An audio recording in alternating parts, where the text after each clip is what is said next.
This video demonstration is brought to you by the Crafts channel in association with Premo. For more information visit www.sculpey.com. Hi, my name's Kate Hemmings and I'm pleased to welcome you to a special video project demonstration brought to you by the Crafts channel in association with Premo. I'm joined by Corinne Bradd, who's going to be showing us how to create steampunk jewellery with Premo. Hi Corinne. Hello Kate. Now I have to ask, what is steampunk jewellery? It's difficult to describe really, but it's a look that is industrial and Victorian, a bit grungy. You know, there's a whole group of people out there at the minute really into steampunk, and it appears a lot of the time in things like the inside of the TARDIS. Cool. There's a lot of it in the shops now, you know, and it's just, it's pretty somehow. Even though it's rusty and distressed, it's really very, very attractive. And Premo is an ideal medium to make these sort of things out of, because you can buy brass and copper and things like that, you can buy ready-made things, but they're not particularly cheap. And also, if you want to make something that's your own personal style, or you want something that's going to fit in perfectly, it's much, much better to make it. With Premo, with the consistency of Premo, it's very, very strong. So you can use it as jewellery, and even if it gets knocked about, it's not going to break or anything like this. I mean, these elements that I've made here, I've actually sewn onto a leather band. Okay, rather than gluing it. Yes, it makes it quite flexible. And it just, you know, again, the stitching adds a bit more to it, makes it look a bit more primitive almost. But we've got some other pieces that we've made here. They're gorgeous. And you can embed items into Premo before you bake it. Things like watch parts, glass crystals, yeah. If you're going to use crystals, make sure you use glass and not the cheaper acrylic ones. I have a feeling the cheaper acrylic ones will melt. Good tip. But if you use the decent cut glass ones, they'll be fine. Okay. And then I've just assembled the jewellery with leather and chain and you know, bits of different coloured wire. It would be nice if you could make something that actually the cogwheels fitted together and worked, but that's a bit extreme. But I'm ambitious just gonna, even for yeah, you. it is ambitious. But I've preconditioned some clay and rolled it out. Gorgeous colours. Now they are. Now I started with the gold. This is just the ordinary gold, and as I said before, Premo comes in gold, like a bright 18-carat gold, and also an antique gold. Not to mention. Some all of the other colours that gorgeous they've got as shades well. Yes. Absolutely lovely. Love the glittery ones as well. Yeah, and I tell you what I Beautiful. like is the pearlised ones. What I'd like to do is I'd like to do some steampunk jewellery that wasn't just sort of brassy colours, but you had in sort of petrol colours. You can do that. Because that would look really cool, I'd be a willing recipient Okay. of those gifts. But what I've done is I've simply mixed a little bit of red in with the gold and a little bit of black in with the gold to make my different shades. And I'm going to show you very simply how to make a cogwheel. Okay. Okay.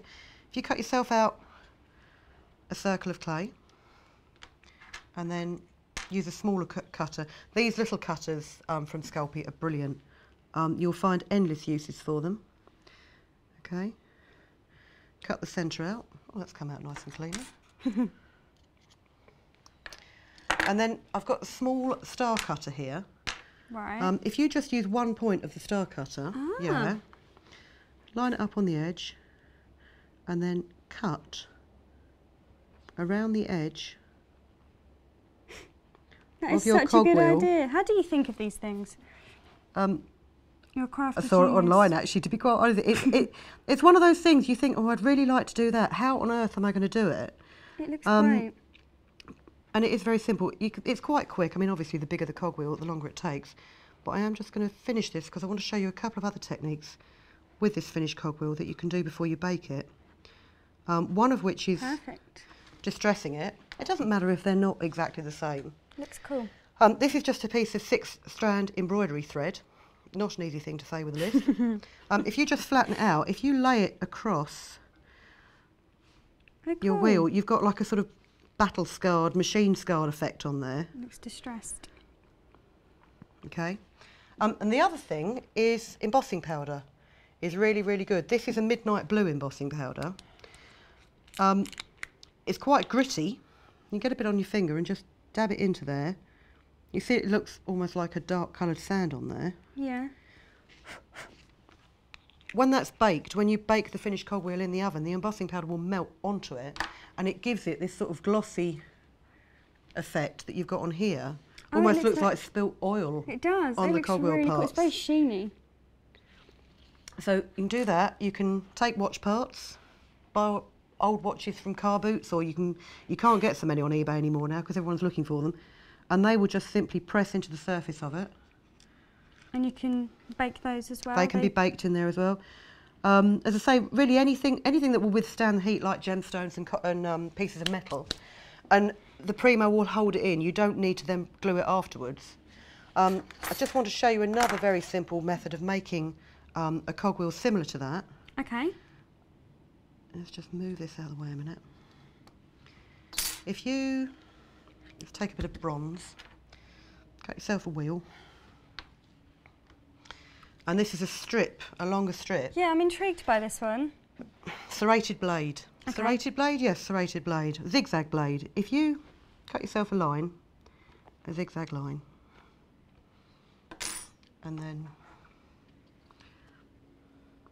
just line it up. Cut that. So it's a very thin one. Yeah. And then if you grab the end of it, let's just cut the end off there because that has no zigzag on it.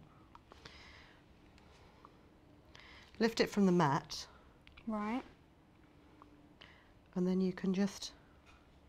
Oh, you're creating a border. Wrap it around. That is so clever.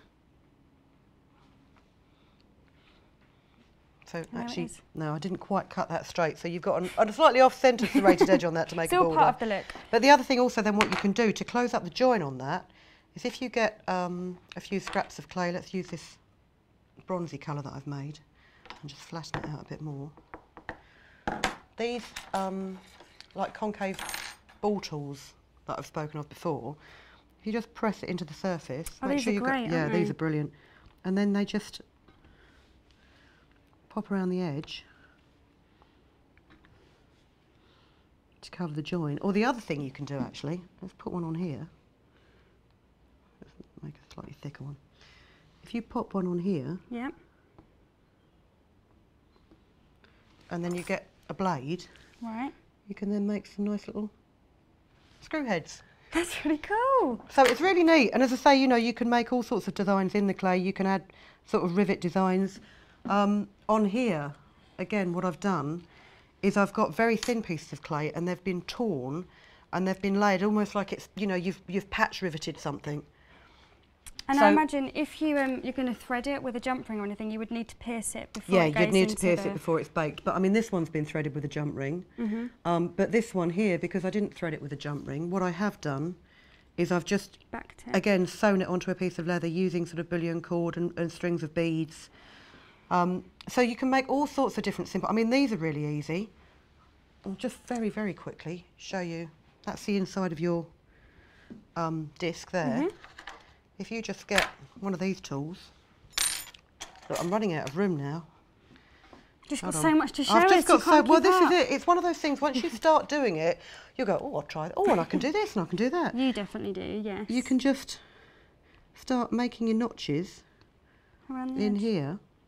And the good thing about this silicone mat is you don't need to keep moving. I mean, I know I've been moving things around, but you don't need to keep moving things around. You can create lots of components all at the same time on the mat and then just pop them all in the oven.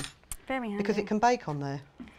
And I will just add, One last because I finishing can't touch. stop. It's one of those things, you start doing it, you can't stop. There we go. Little screw in the middle and then a little tiny hole here for a jump ring. Right, thank you very much. You're going to That's have okay. to stop now. No, I will. But thank you very much. That's all we've got time for here today. But do stop by www.sculpey.com for more information and project ideas. See you next time.